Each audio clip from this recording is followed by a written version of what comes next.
Halo teman-temanku, selamat pagi. Apa kabar semuanya? Semoga teman-teman sehat ya. Nah, teman-teman, kita mau bahas hari ini mengenai Timnas Indonesia U20 ketemu dengan Italia.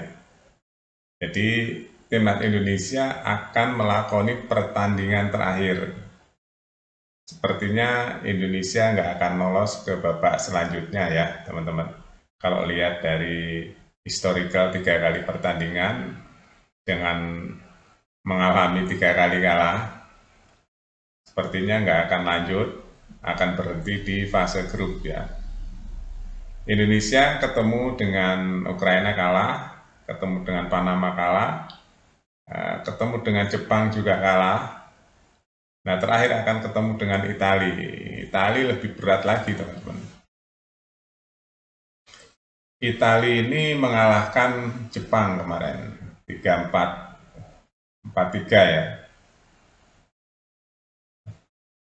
Terus Indonesia kalah dari Jepang. Ini berat, teman-teman, kalau melihat rekodnya. Tapi nggak apa-apa ya, karena memang timnas Indonesia ini yang di Talon Cup ini dan termasuk penguatan dari beberapa pemain keturunan ini kan belum lama ya, baru sekitar setengah bulanan lah ya, baru setengah bulan training di Italia langsung ke Prancis ya. Tapi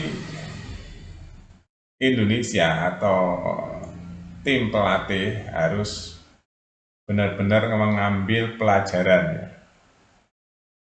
Benar-benar mengambil pelajaran apa yang bisa dipelajari dari 3 pertandingan ya teman-teman, dari 4 pertandingan ini.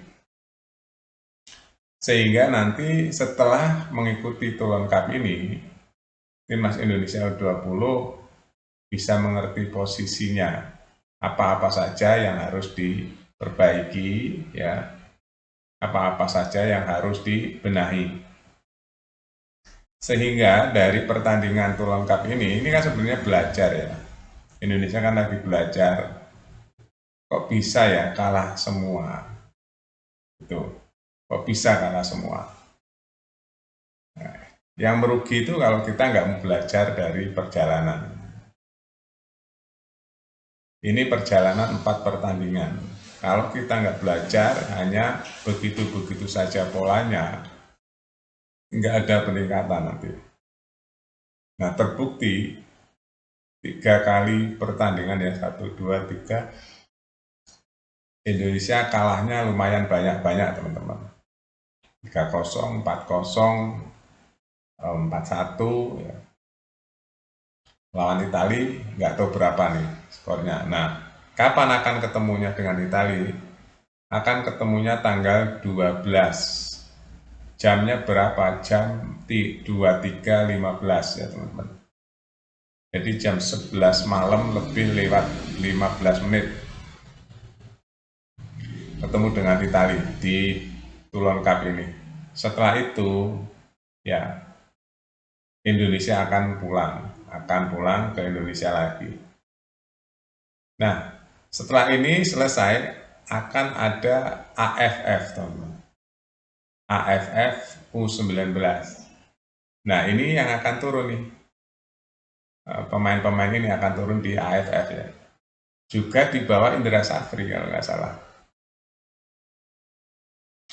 Kalau menurut saya ya, teman-teman, di sepak bola sekarang ini ya, setelah kita bisa bermain di Toulon Cup ini, kan Indra Safri selalu bilang filosofi Indonesia ya.